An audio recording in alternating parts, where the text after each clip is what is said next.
एक बार की बात है, उज्जैनी राज्य में एक अत्यंत विदुषी राजकुमारी विद्योत्तमा हुआ करती थी। वो अत्यंत सुंदर, विद्वान और घमंडी थी।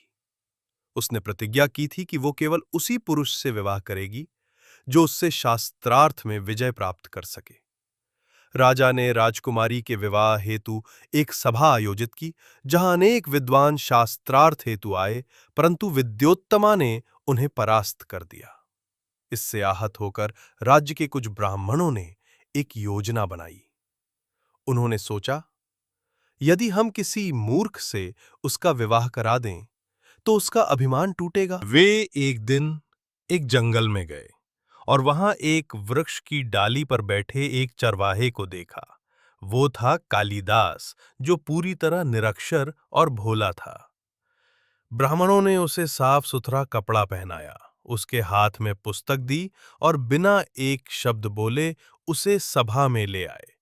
सभा में जब विद्योत्तमा ने प्रश्न किए, कालिदास ने मौन रहकर सिर हिलाया और ब्राह्मणों ने इशारों का अर्थ विद्योत्तमा को समझाया। देखिए कितना ज्ञानी है, मौन रहकर भी उत्तर देता है। राजकुमारी को लगा कि यह व्यक्ति अत्यंत विद्वान है और उसने विवाह के लिए हां कह दी।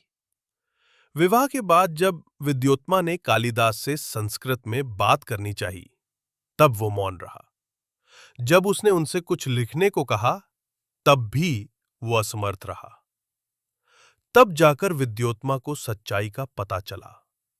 क्रोधित और अपमानित होकर उसने उन्हें मूर्ख, अनपढ़ और धोखेबाज कहकर अपमानित किया। कालिदास अत्यंत आहत हुए। उन्होंने सोचा, यदि मैं अपनी पत्नी के योग्य नहीं हूं तो मुझे कुछ कर दिखाना होगा। वे अपमान के बाद कालिदास घर से निकल पड़े। विभिन्न तीर्थों की यात्रा करते हुए अंत में हिमालय की ओर निकल पड़े। वहां उन्होंने कठोर तपस्या की। कहा जाता है कि उन्होंने मां काली की घोर उपासना की। एक रात जब वे ध्यान में लीन थे, मां काली प्रकट हुईं और उनसे वर मांगने को कहा। कालिदास ने कहा, मुझे ज्ञान दीजिए, ऐसा ज्ञान जिससे मैं मानवता के लिए कुछ अमूल्य लिख सकूं।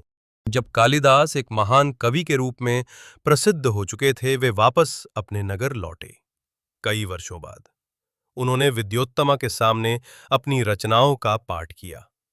विद्योत्तमा उनकी रचनाओं से अत्यंत प्रभावित हुई।